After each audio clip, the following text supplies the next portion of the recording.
सत्संग क्यों जरूरी है? सत्संग का क्या फायदा है? और संत सत्संग क्यों करते हैं? सत्संग क्यों जरूरी है? इस घोर कलयुग में इंसान इंसानियत को भूल गया है। इंसान भगवान को भूल गया है। विषय विकारों में खोया हुआ है। बुरे कर्म करता है। निजी स्वार्थ में अंधा हो गया है। ऐसा होने से इंसानियत खत्म हो गई और राक्षसीपन, शैतानियत दिन ब दिन बढ़ती जा रही है, जिसकी वजह से आज इंसान का दुश्मन इंसान बनता जा रहा है। जरा सी बात के लिए, जरा सी कहा सुनी हो गई, आपस में विचार नहीं मिले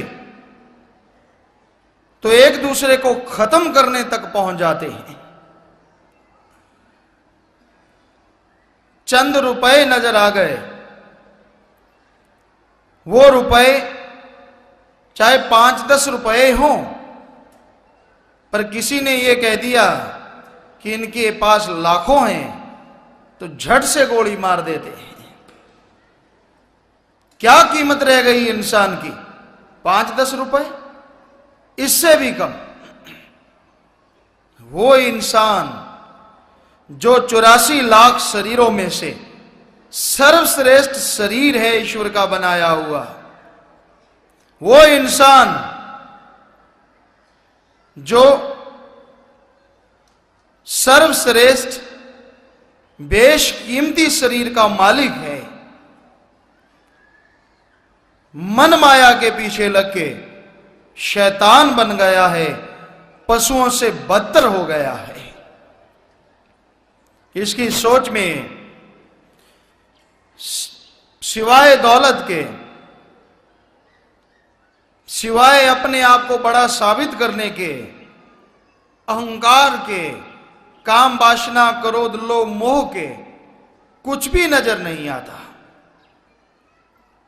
ऐसे समय में जब हाथ को हाथ खाने लगता है, ऐसे समय में जब बुराई का बोलबाला फैलने लगता है, सत्संग बहुत जरूरी है। क्योंकि सत्संग में जब इंसान चल के आता है, उसे समझ आती है इंसानियत क्या है और राक्षसीपन क्या है। उसे समझ आती है मैं दुखी क्यों हूं और सुखी कैसे हो सकता हूं। इंसानियत किसे कहा जाता है? ये दुनियावी शिक्षा में नहीं पढ़ाया जाता। दुनियावी शिक्षा में इसका अभाव है, लेकिन रूहानी संत इसी पे ज्यादा जोर देते हैं। इंसानियत का मतलब है किसी को गम दुख दर्द में तड़पता देख के उसके दुख दर्द में शामिल होना और उसके दुख दर्द को दूर करने की कोशिश करना, इसी का नाम इंसानियत है। किसी को तड़फाना, किसी को सताना, डायरेक्टली या इनडायरेक्टली, प्रत्यक्ष या अप्रत्यक्ष, वो इंसानियत नहीं, वो राक्षसीपन है, वो हैवानियत से भी गिरा गुजरा कार्य है। इंसान खून कैसे चूसता है दूसरों का, ठगी मार के, बेईमानी करके, रिश्वत लेके, भ्रष्टाचार से। ये खून चूसना ही तो है जो इंसान का चूसे जा रहा है। और शर्म की बात यह है फिर भी खुद को इंसान कहता है, जबकि ये कार्य तो किसी समय में राक्षसों के हुआ करते थे, जो खून पिया करते थे, निचोड़ा करते थे। फिर आज इंसान सफेद पोश है, समाज में रहता है, उसका नाम राक्षस नहीं, लोग उसे इंसान के नाम से जानते हैं, पर कार्य वो राक्षसों वाले कर रहा है। तो राक्षसी प्रवृत्ति ज्यों ज्यों बढ़ती है, लड़ाई झगड़े दंगे फसाद दिन ब दिन बढ़ते चले जाते हैं, और इंसान के अंदर से बर्दाश्त शक्ति की कमी हो जाती है। इंसान बेचैन हो जाता है, टेंशन, गम, चिंता, बीमारियां उस इंसान को घेर लेती हैं। तो जब तक सत्संग में नहीं आएगा उसे अपने मिस्टेक, अपनी गलती का पता ही नहीं चलेगा, और पता नहीं चलेगा तो वो अपनी गलती दूर कैसे करेगा। और अगर वो गलतियां दूर नहीं होंगी, आत्मिक शांति, अंदर का आनंद, लज्जत, खुशियां मिलेंगी कहां से, जिसके लिए वो लाखों खर्च करने को तैयार है। कभी सोने का कुछ चढ़ा देता है भगवान को, अल्लाह राम को, कभी कुछ चढ़ाता है। वो अनजान है कि वो गॉड, वो अल्लाह, वो वाहिगुरु, वो ओम किसी का एक नया पैसा नहीं लेता। पर ये समझ तभी आए ना जब सत्संग में आए। जो दुनिया में जो बताने वाले हैं वो तो कहते हैं चढ़ा, कम मत चढ़ा, ज्यादा चढ़ा, मालिक ज्यादा खुशियां देगा। किसको ये पता नहीं, लेकिन उनको लगता है कि हमें आप चढ़ाओगे, खाएंगे तो वही, इसलिए वो ज्यादा जोर देते हैं, ज्यादा चढ़ाओ। कभी मालिक बोला क्या मुझे चवन्नी क्यों चढ़ाई, रुपया क्यों नहीं चढ़ाया? वो नहीं बोलता। ये तो जिन्होंने खाना होता है आग उन्हीं के लग जाती। आप ये रुपया क्यों चढ़ाया, चवन्नी क्यों चढ़ाई, फिर वो तिल मिला जाते हैं और फिर सच्चे रूहानी संतों की निंदा भी करनी शुरू कर देते हैं। पर संतों को किसी से कोई लेन देन नहीं होता, उन्होंने तो सच बताना है। उन्हें कोई बुरा कहे, अच्छा कहे, उनकी मर्जी। संत सच बताएंगे, सच बताते थे और सच बताते रहेंगे। और सच यही है कि आपको आत्मिक सुख, आत्मिक शांति रुपए पैसे से नहीं, ढोंग दिखावे से नहीं, बल्कि ईश्वर के नाम के जाप से मिलेगी।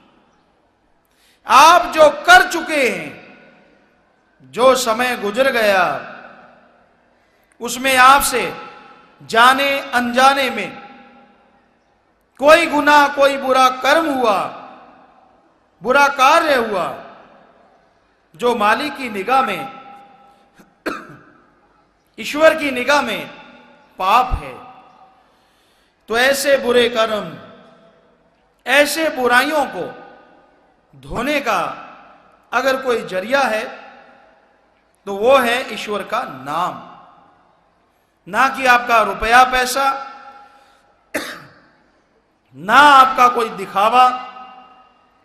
सच्चे दिल से, सच्ची तड़प से आप ईश्वर का नाम जपें, मालिक को याद करें, तो आप अपने उन पाप गुनाहों का बदला चुका सकते हैं, उन पाप बुरे कर्मों को दूर भगा सकते हैं। अगर आप सत्संग में नहीं आएंगे, सुनेंगे नहीं, तो आपको कैसे पता चलेगा कि आपके पाप, आपके गुनाह दूर हो सकते हैं? वो भी बिना पैसे के, बिना ईश्वर को टैक्स दिए। ईश्वर तो लेता नहीं, बिचौलियों को। आप अपने घर परिवार में रहिए, आपकी जो ड्यूटी है, जो भी धंधा आप करते हैं, अच्छा करो, नेक करो, वो करते रहिए। ये आपका कर्तव्य है। जो औलाद पैदा की है, आपका अपना शरीर, इसको खाने खिलाने के लिए कुछ ना कुछ तो करना ही होगा। चाहे आप किसान हैं, व्यापारी हैं, दुकानदार हैं, नौकरी पेशा हैं, आप वो कर्म जरूर करो, लेकिन मेहनत की कमाई, हक हलाल की खाओ, खून पसीने की कड़ा परिश्रम करते हुए कमाई करो। कड़ा परिश्रम शारीरिक तौर पे भी है और दिमागी तौर पे भी। हर क्षेत्र में, चाहे वो कोई भी है, जैसे दुकानदार, व्यापारी, बिजनेसमैन, कुछ भी, किसान भाई हैं, तो इसमें शारीरिक मेहनत भी होती है और दिमागी भी।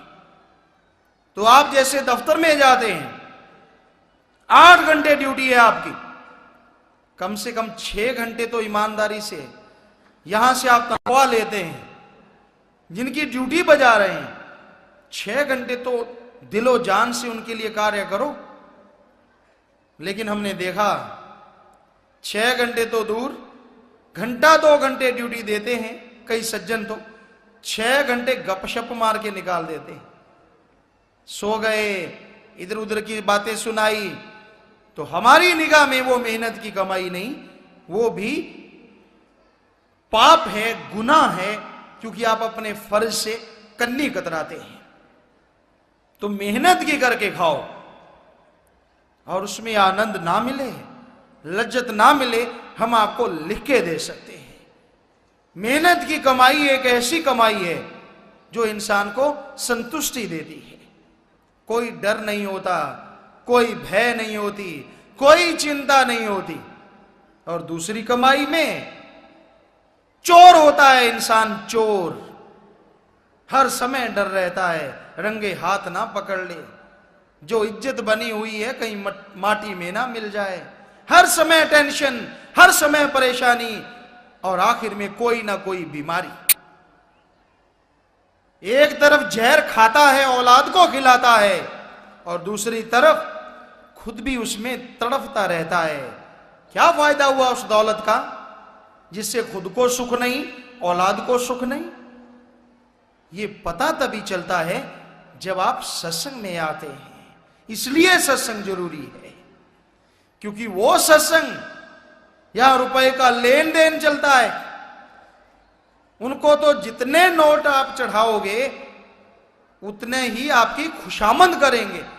वो ये नहीं कहेंगे कि तेरी कमाई का वे रास्ता तरीका कौन सा है। वो तो कहेंगे हमें चढ़ाता जा, किसी का गला काट, किसी को मार, तेरे पे भगवान दया करेंगे, तू बेफिक्र रह, हम जो बैठे हैं गारंटी वाले, पर हमें चढ़ाना जरूर, भूल मत जाना। ऐसा कहने वाले दुनिया में आप भी मरते हैं, और जो उनके पास जाते हैं उनको भी मरवाते हैं। तो भाई, जैसे कोई गऊ को आटे का एक पेड़ा है, निवाड़ा है, वो खिलाता है और बाद में उसका कत्ल कर दे, यही हाल वो आम रूहों का करते हैं। वो उनको इज्जत का निवाड़ा दिखाते हैं, उनकी वाह शाबाशी का तगमा देते हैं, और रूहों का घात करते हैं। खुद भी अज्ञानी होते हैं और दूसरों को भी अज्ञानता में और अज्ञानता रूपी दलदल में धसाते चले जाते हैं। तो ऐसे लोग खुद यहां दोजक भोगते हैं और आगे भी नरक दोजक में चले जाते हैं। अंधा गुरु अंधा चेला, नरकों में धकम धकेला, वहां धक्का पड़ता है। गुरु पहले कहता मैं जाऊं, चेला कहता पहले मैं जाऊं, कहां? नरकों में। तो ऐसे लोग दुनिया में बहुत हैं। तो आम लोग, गऊ इसलिए कहा अज्ञानी होते हैं, वो अपने दिमाग से तो काम लेते नहीं कि ये हमसे ले रहा है, हम मालिक को चढ़ा रहे हैं, आगे से मालिक दो शब्द आशीर्वाद के तो देता नहीं। कभी मालिक को उठाते हुए किसी ने देखा नहीं, तो क्या ये अंधविश्वास नहीं? आप चढ़ाए जा रहे हैं, चढ़ाए जा रहे हैं, उसने कभी उठाया ही नहीं एक नया पैसा। क्या ये मूर्खता नहीं? सोचिए, कभी दिमाग से काम ले लिया कीजिए। बिजनेस में तो बहुत लेते हैं, ठगी मारने में भी इसका इस्तेमाल काफी करते हैं। कैसी कैसी योजनाएं आपके अंदर चलती रहती हैं। ऐसे ठगी मारूं तो पता नहीं चलेगा, ऐसे बेईमानी करूं तो पता नहीं चलेगा, इतने परसेंटेज लूं तो मजा आएगा। तब तो स्कीम बहुत चलती रहती है। और जब अल्लाह राम की बात आती है, तब ये भेजा काम में क्यों नहीं लेते? कि जब वो उठाता ही नहीं, आगे से ये नहीं कहता कि बेटा तूने मुझे चढ़ाए, मेरा आशीर्वाद तेरे साथ, वो भगवान, वो अल्लाह, वो वाहिगुरु राम जब प्रकट होके ऐसा नहीं कहता, तो आप यकीन कैसे कर लेते हैं कि वो पैसा मालिक के पास जाएगा? क्या ये अजीबोगरीब बात नहीं? अजीबोगरीब है। आज आपको लग रही होगी, लेकिन पहले नहीं लगी। क्यों? पहले कोई सच बताने वाले सत्संग में आप गए ही नहीं। वो तो सत्संग की नकल होती है, वहां तो माया का बिजनेस होता है। और जो महापुरुषों के पवित्र ग्रंथों में लिखा होता है वो पढ़ के सुना दिया जाता है, प्रैक्टिकली उनके पास कुछ भी नहीं होता। जबकि सत्संग वो होती है जिसमें संत फकीर जो सुनाते हैं, पहले वो अनुभव करते हैं, उसका नाम सत्संग होता है। अरे पवित्र ग्रंथ तो सभी धर्मों में है, बहुत बड़ा ज्ञान है उनमें। अगर कोई माने तो उसे तो कोई भी पढ़ सकता है। फिर इसमें अगर क्या वो बड़ा हो गया जो पढ़ के सुना रहा है? क्यों उसकी जय जयकार कर रहे हैं? प्रैक्टिकली तो वो कोरा है, प्रैक्टिकली तो वो नोट कमाने आया है और कुछ नहीं जानता। लोहा गर्म करना जानता है कि किस तरह से इंसान को भावुक किया जाए, किस तरह से इंसान की भावना को भड़काया जाए और फिर उससे रुपए नोट लिए जाएं।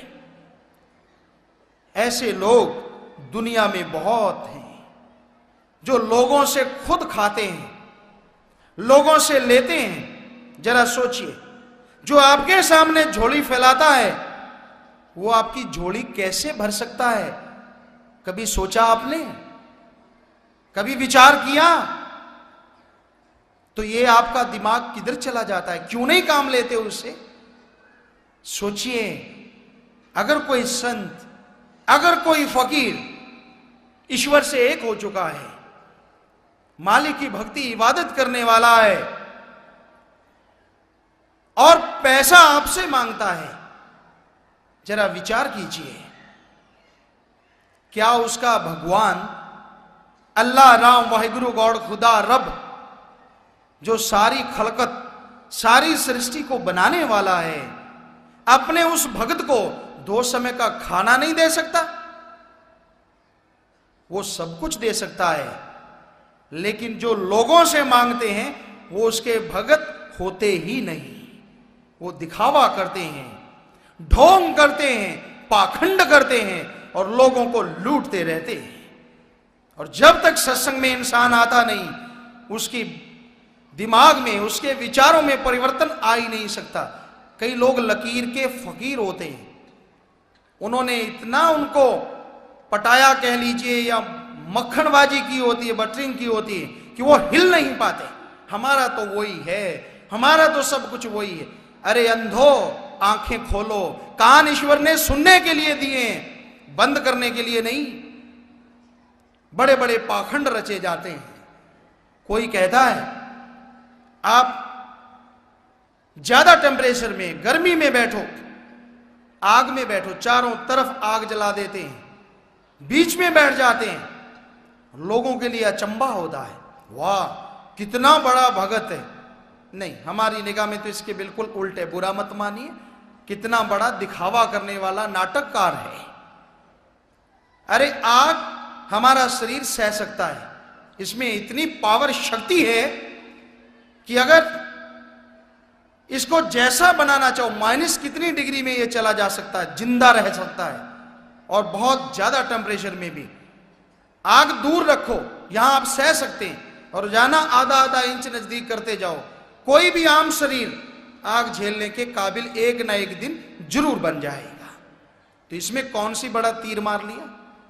कोई कहता है सिर में पानी डालो तो मालिक मिल जाएगा, तो मेंढक मछलियां तो भगवान के पास गई नहीं, वो तो हमेशा पानी में रहती। कई कहते हैं खड़े रहो, बैठना ही नहीं, खड़े रहने से भगवान मिलेगा। कई पशु ऐसे होते हैं जो ज्यादातर खड़े ही रहते हैं, बैठते कभी कभार है, वो तो मालिक के पास गए नहीं। कई नगन घूमते हैं, हमने देखा अपनी आंखों, और लोगों को लगता है ये है बड़े भगत। क्यों? क्योंकि ये प्रकृति की तरह रह रहे हैं। तो वो नाखून क्यों काटते हैं, खाते क्यों हैं, मुंह क्यों हिलाते हैं? अगर नगर रहने से मालिक मिलता, सारे पशु, सारे पेड़ पौधे, इंसान को छोड़ के सारे ही भगवान के पास होते। कभी पशु को लंगोट कसे देखा आपने? तो भगवान के पास क्यों नहीं गया? ये निरा पाखंड है, लोगों को भरमाने के लिए एक दिखावा है, सच इसमें कुछ भी नहीं है। जब हमें अकल है, हमें तमीज आ चुकी है, तो हम क्यों ना उस अकल का इस्तेमाल अपने आप को छुपाने या जिसमें समाज का भला है उसको ढांपने में क्यों ना इस्तेमाल किया जाए। क्या बुराई है इसमें? तो ये दिखावे दिन ब दिन बढ़ते जा रहे हैं। कोई ना कोई मुर्गा तो उनका फंस ही जाता है, और उसे फिर अच्छी तरह से मूंढते हैं, ऐसा मूंढते हैं कि वो हिल ना पाए। अरे भाई, ईश्वर ने आपको इंसान है, भेड़ नहीं, भेड़। जो सच को देखते सुनते हुए भी उन पाखंडियों के हत्थे चढ़े रहते हैं, वो भेड़ नहीं तो और क्या है। भेड़ एक कुएं में गिर जाती है, 5-7 तो उसके पीछे जरूर गिर जाती, उनको लगता लहलहाता हुआ घास होगा। ये तो भेड़ चाल होती है। इंसान को तो ईश्वर ने दिमाग दिया है, अरे कभी तो इस्तेमाल कर लिया करो। तो सच्चाई जानने के लिए सत्संग जरूरी है, और इसीलिए संत सत्संग लगाते हैं। उनका मकसद लोगों को इकट्ठा करके नोट लेना नहीं होता, लोगों को इकट्ठा करके वोट लेना नहीं होता, लोगों को इकट्ठा करके अपना धर्म बढ़ाना नहीं होता। संतों का मकसद, उद्देश्य, एम, लक्ष्य एक ही होता है, हर किसी को सच की जानकारी दी जाए और सच से जोड़ा जाए। उनका निजी स्वार्थ कुछ भी नहीं होता। वो खुद मेहनत करते हैं, खुद कमाई करते हैं, और उस कमाई से ही खान पान करते हैं। इतिहास गवाह है, निगाह मार के देख लो। जो भी रूहानी सूफी संत आए, चाहे वो कबीर साहब थे, उन्होंने भी खेस दरिया बुनी, उनको बेचा, मार्केटिंग की, उससे जो आता था अपने तन के लिए।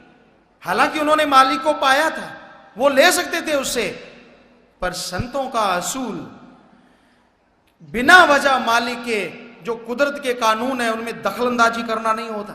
शरीर ये बनाया कोई मांगने के लिए थोड़ा ही, शरीर बनाया है कर्म करने के लिए, और वो भी अच्छे नेक कर्म करो, खुद का भी भला हो और सामने वाले का भी भला हो, इसलिए ये शरीर बना है।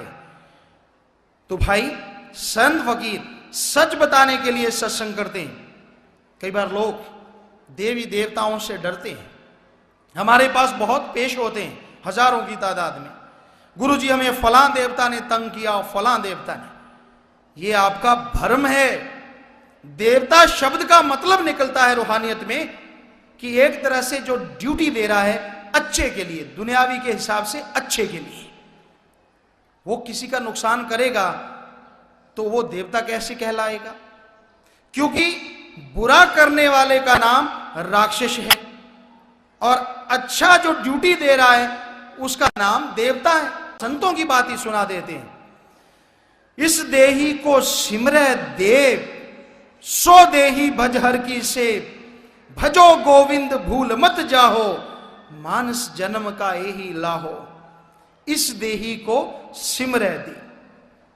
अरे मानस के शरीर को, इंसान के शरीर के लिए सुमरन देवी देवता करते हैं कि हमें कब ये शरीर मिले, और कब हम प्रभु की प्राप्ति कर लें। इस देही को सिमरे दे, सो देही भज हर की से। वो सुमरन करते शरीर मिले, आपको तो मिल चुका, फिर उस हरि की सेवा, दीन दुखियों का फायदा करना, खलकत की सेवा में अपने हाथों से लगना क्यों नहीं करते। भजो गोविंद भूल मत जाहो। सेवा अपने आप नहीं हो पाती, मन इजाजत ही नहीं देता, कभी शरीर थकावट मानता है, कभी कुछ कभी कुछ। भजो गोविंद, उस ओम हरि अल्लाह गॉड, खुदा रब, उसकी भक्ति करो। भजो गोविंद भूल मत जाहो, भूलना नहीं, मांस जन्म का यही लाहो। इंसानी शरीर का यही लाभ है सबसे बड़ा। तो संतों की वाणी सुनी आपने, देवी देवता आपके शरीर के लिए तड़प रहे हैं और आप उनके सुमरण में लगे हुए हैं। है ना अजीबोगरीब बात। पर सत्संग में जब तक आओगे नहीं, समझ आएगी कैसे। कृष्ण जी कहते हैं एक जगह पे युद्ध भूमि में, जब वो अर्जुन को समझा रहे होते हैं, गौर से सुनने वाली बात, देवी देवताओं के बारे में युद्ध भूमि में जब वो समझा रहे होते हैं, वहां एक कीड़ा मकोड़ा घूम रहा होता है। तो कृष्ण जी अर्जुन को कहते हैं, हे अर्जुन, ये जो कीड़ा मकोड़ा घूम रहा है, ये एक दिन ब्रह्मा था, विष्णु था, वो अवतार था। जरा सोचिए कहां गई ये बात, किधर जा रही है ये बात, कि देवी देवता भी एक निश्चित समय तक रूह उस शरीर में रहती, उस पदवी में रहती है, बाद में उस रूह को भी जन्म मरण में आना पड़ता है। क्या ये सच नहीं। तो आप उनकी भक्ति में लगे हुए हैं जो खुद जन्म मरण के जाल में उलझे हुए हैं। अरे देवी देवताओं के ऊपर 3 देव हैं, उनके ऊपर एक जिसे काल महाकाल त्रिलोकी नाथ कहते हैं, पर ये त्रिलोकी नाथ भी समाधि में बैठता है। जिसके पास पावर हो, जिसके पास शक्ति हो, उसको किसी की समाधि में बैठने की क्या जरूरत, जो है ही पावर। तो इससे पता चलता है वो खुद पावर नहीं है, वो किसी से मांग रहे हैं, किसी से दुआ कर रहे हैं। वो कौन है, उसी की यहां चर्चा कर रहे हैं हम। उसी का नाम ओम हरि अल्लाह गॉड खुदा रब वाहिगुरु भगवान है। तो क्यों ना डायरेक्टली उसकी भक्ति की जाए, क्यों ना उसी की भक्ति इबादत की जाए जिसकी भक्ति में सब लगे हुए हैं। और उसकी भक्ति करने का हक सिर्फ और सिर्फ 84 लाख शरीरों में से इंसान को ही प्रभु ने दिया है। इंसान का शरीर एक ऐसा है जो दोनों जहां के मालिक उस परमात्मा की भक्ति कर सकता है। बाकी कीड़े मकोड़े, जीव जंतु, जानवर दोनों जहां के मालिक की भक्ति नहीं करते। कोई देव में उलझा है, कोई कहीं पे, कोई कहीं पे। तो आप भी अगर ऐसे उलझे हुए हैं, आप भी और पशुओं में फिर क्या फर्क है। बुरा ना मानना, आपको सच कह रहे हैं, सच ना हो तो बताइए। तो सच्चाई है। दुनियावी निगाह में आपको एक उदाहरण देना चाहेंगे। आपका काम है कोई, और आपकी पहुंच, आपका यार दोस्त, या यूं कह लेते हैं आपका पिता जो है वो राष्ट्रपति है, प्रधानमंत्री है, लेकिन आप काम करवा रहे हैं छोटे ऑफिसर से, उसकी मिन्नत निकाल रहे हैं। वो कहता भी मैं तो खुश हूं, बड़े वाले से मिल लो। फिर आप उसकी मिन्नत निकालते हैं। फिर वो कहता मैं तो खुश हूं, यूं करते करते सैकड़ों हैं, पता नहीं कितने हैं, करोड़ों हैं। कब आप वहां पहुंचोगे। और जब आपका पिता ही प्रधानमंत्री है या जानकारी है आपकी उसके साथ, अगर डायरेक्टली उससे मिला जाए, क्या ये शॉर्टकट नहीं। और सारे पानी भरेंगे कि भाई ये तो उसका बेटा है या उसका जानकार है, जरूरत नहीं पड़ेगी फाइल पे वजन रखने की, फाइल अपने आप उड़ के चली जाएगी। समझदार को इशारा काफी है, दुनिया में ये चलता है। तो उसी तरह से ईश्वर ने शरीर आपको बनाया, आप एक ही परम पिता की औलाद हैं, जिसे ओम हरि अल्लाह गॉड खुदा रब वाहिगुरु कहा जाता है। बजाय आप डायरेक्टली उससे कनेक्शन जोड़ने के, बीच वालों के आगे हाथ फैलाते फिर रहे हैं। पहले तो आपको शर्म आनी चाहिए कि मालिक ने आपको इतना बड़ा ओहदा दिया, अपना रूप कहा। यह रूहानियत में लिखा है।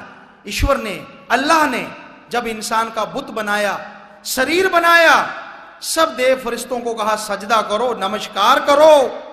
अभी उसमें जान नहीं थी। उन्होंने कहा जी हम क्यों सजदा करें, क्यों नमस्कार करें। तो मालिक ने जवाब दिया, ईश्वर ने कहा कि ये मेरा अपना रूप है, ये खुद मुख्तियार होगा, और अगर ये धरती पे दुनिया में जाके मेरी भक्ति इबादत करेगा तो इसको जीते जी भी दर्श दीदार दूंगा और इसकी आत्मा रूह को आवागमन से मोक्ष मुक्ति मिल जाएगी। ये सुन के सब देव फरिश्तों ने इंसानी बुद्ध को सजदा किया और फिर मालिक की नूरे किरण, जिसे रूह आत्मा कहते हैं, वो शरीर में प्रवेश कर गई। तब देवी देवताओं को पता चला कि सबसे ताकतवर शरीर मोक्ष मुक्ति के लिए कोई है तो वो इंसान का है। इसलिए वो इंसान के शरीर का सुमरन करना, यानी मालिक हमें भी ये शरीर दे, मोक्ष मुक्ति का मौका दे।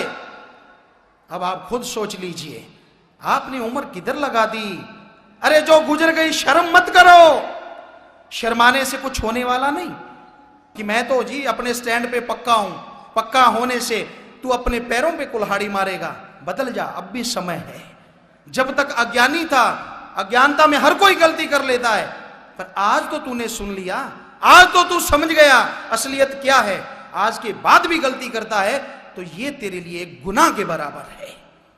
इसलिए हे इंसान, उस मालिक को याद कर, सुप्रीम पावर को याद कर, जिसके सहारे ये एक त्रिलोकी नहीं, ये एक त्रिलोकी नाथ नहीं, खंड ब्रह्मांड सब खड़े हुए हैं।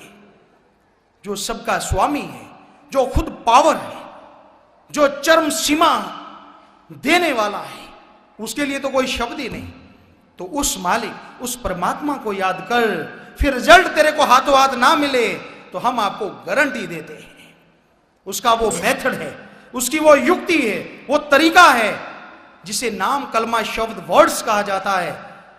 कोई पैसा नहीं लगता, कोई धर्म नहीं छोड़ना, कोई पहनावा नहीं, कोई बोली नहीं, कोई धंधा नहीं छोड़ना। उस मेथड को अपनाओ और सुमरन करो, जाप करो, पर सच्चे दिल से करो। वो नहीं जो हम समाज में देखा करते हैं। हम हर धर्म को मानते हैं, दिखावा नहीं करते। हम गए धर्मों में, कोई मालिक को झुक झुक के खुश करना चाह रहा है, सजदा करता है, कभी कुछ करता है, कभी कुछ देता है। कोई नोट चढ़ाता है, कोई मालपुए खीर हलवा चढ़ाता है, कोई टल्ली बजाता है फटाफट। यूं लगता है जैसे भगवान जी टल्ली में बसे बैठे हो। अरे टल्लियां तो फिर ऑटोमेटिक ही बज सकती हैं, आजकल कंप्यूटर युग है। स्विच ऑन करो, घंटी बजती रहेगी। इसका मतलब भगवान जी तो वो जो कंप्यूटर से घंटी बज रही है उसके पास जाएगा, क्योंकि हाथ से तो आप घंटा बजा लेंगे, वो तो 24 घंटे बजा सकता है। तो फिर तो भगवान जी कंप्यूटर में बैठ जाएंगे, आप तो देखते ही रह गए। तो ये बाहर वाली घंटी छोड़ दो, माड़ा गुमानी जो लोगों को दिखाना वो छोड़ दीजिए। कई सोचते नहीं, सुनिए, माड़ा तो कर में फिरे, जीबा फिरे मुखमाए, अरे मनवा तो दे दिस फिरे, यो तो सुमरन ना है।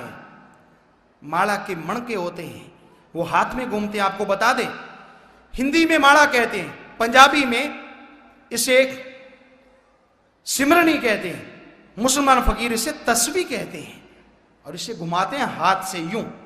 जीबा, मालिक का नाम ले रहे हैं, राम राम राम, लेकिन अंदर क्या मीटिंग चल रही है? मुझे वो मिल जाए, मुझे ये मिल जाए, मनवा तो दे दिस फिरे, कभी किधर कभी किधर। तो ये भक्ति भगवान की चल रही है या कारोबार की? क्योंकि संतों ने कहा है भक्ति वो है जो सच्ची तड़फ लगन से की जाए, सच्ची तड़फ चिंतन से। चिंता तो आपको कारोबार की लगी हुई है, हाँ, ये एक खिलौना समझ के घुमाए जा रहे हैं, राम राम किए जा रहे हैं, पर अंदर वाली भक्ति सही होती है। कर का मन का डार दे, मन का मन का फेर। अरे जितना समय ये घुमाने में लगाता है ना, अपने अंदर की बुराइयां छोड़ दे, अपने अंदर के ऐब छोड़ दे, तो मालिक तेरे से दूर नहीं, वो तो बिल्कुल तेरे अंदर है, सबसे नजदीक है तेरी आंखों के, वहां तक जाने का रास्ता। तो भाई, ये सच्चाई सत्संग के बिना कैसे सुनने को मिलेगी? और आपको यह भी बता दें, सच जो होता है ना, वो कड़वा बहुत होता है। कई तिल मिला जाते हैं, इतना कड़वा सच नहीं। वो कहते हैं गुरुजी गलत कहते हैं, उनको यूं लगता है, पर होता सच है, गलत नहीं होता, पर सच कड़वा बहुत होता है। लेकिन जो भी कड़वी घूंट पी गया, कुनैन पी गया, तो छुपा हुआ बुखार दूर हो जाता है। ये जन्मों जन्मों के बुखार को, पाप गुनाह के धब्बों को, आवागमन की बीमारी को, सच जो है मालिक का नाम जो है जड़ से खत्म कर देता है। तो इसलिए संत सत्संग लगाते हैं, इसलिए लोगों को इकट्ठा करते हैं। और कोई वो तमाशा नहीं दिखाते कि मैं यूं हाथ करूं तो ये अंगूठी निकल आएगी, राख निकल आएगी, चावल निकल आएंगे। ये जादूगरों का काम है, संतों का काम नहीं। ये उनके लिए अच्छा लगता है। संत चमत्कार को कहर मानते हैं, जहरा चमत्कार, जहरा तौर पे वो कोई चमत्कार नहीं करते। वो वचन बताते हैं मालिक के, परम पिता के। जो वचनों को मानते हैं, सुमरन करते हैं, उनको कदम कदम पे चमत्कार मिलना शुरू हो जाता है। ये भी सच है। पर जहरा तौर पे वो कोई जादूगर बड़ा काम नहीं करते कि ले भाई तुझे जिंदा कर दूंगा, तुझे मार दूंगा, या ये वो फला फला। नहीं, ये नहीं वो करते। कर सकते हैं, मालिक से एक हो चुके होते हैं वो, इसलिए उनके लिए असंभव नहीं होता मालिक से प्रार्थना दुआ करके मालिक को मना लेना। लेकिन अगर संत ऐसा करने लगे, मालिक की कुदरत के खिलाफ चलने लगे, तो फिर क्या होगा ये आप खुद सोचिए। वो उसकी रजा में रहते हैं, दुआएं मांगते हैं कि हे मालिक, हे ईश्वर, सारी सृष्टि तेरी औलाद है, इनको सद्बुद्धि दे, नेक अकल दे, ताकि ये लोग अच्छे नेक बनके इस धरती पे रहते हुए स्वर्ग जन्नत से बढ़ के नजारे लें, और अपनी जीवन जब इनका समाप्त हो तो आवागमन से मोक्ष मुक्ति हासिल करके आप में समा जाए। और ये 100% सच है। बिना ईश्वर की भक्ति के, बिना परमात्मा की भक्ति के हमसे लिखा के ले लो, आत्मिक शांति, आनंद, लज्जत ना तो यहां मिलेगी और ना आवागमन से मोक्ष मुक्ति वहां मिलेगी। उसका एक ही तरीका है, और कहीं सिर झुकाते फिरो, कुछ भी माड़ा घुमाते फिरो, जितना मर्जी रगड़ा लगाते फिरो, देवी देव तो खुद मोक्ष मुक्ति के लिए तड़पते हैं, किसी को क्या मोक्ष मुक्ति देंगे। इसलिए अगर मोक्ष मुक्ति चाहते हो तो अपने अंदर, जो आपके अंदर बैठा है, ओम हरि अल्लाह गॉड खुदा रब, उसकी भक्ति इबादत में समय लगा के तो देखो। ऐसा आनंद मिलेगा, ऐसी शांति मिलेगी, ऐसी लज्जत मिलेगी, कहने सुनने से परे। और आपको कभी नहीं लगेगा आप अकेले, आपके साथ वो मालिक के शब्द, उसका वो अमृत आबो हयात हरी रस आपको धुनकारें देता रहेगा, आपके अंदर प्राण फूंकता रहेगा, और आत्मिक शांति के सरोवर में आप तैरते हुए, पता तक नहीं चलेगा गम होता क्या है, चिंता होती क्या है, तैरते हुए आप मालिक रूपी किनारे पे पहुंच जाएंगे। तो भाई, सच बताना हमारा फर्ज है, हमारा कर्तव्य है। माना ना माना वो आपकी इच्छा है। तो आपकी सेवा में अर्ज किया, सत्संग क्यों लगाते हैं? और कोई उनका ये नहीं होता किसी को लूटा जाए या किसी को तड़फाया जाए। संत कर्म करके खाते हैं, ये भी सच है।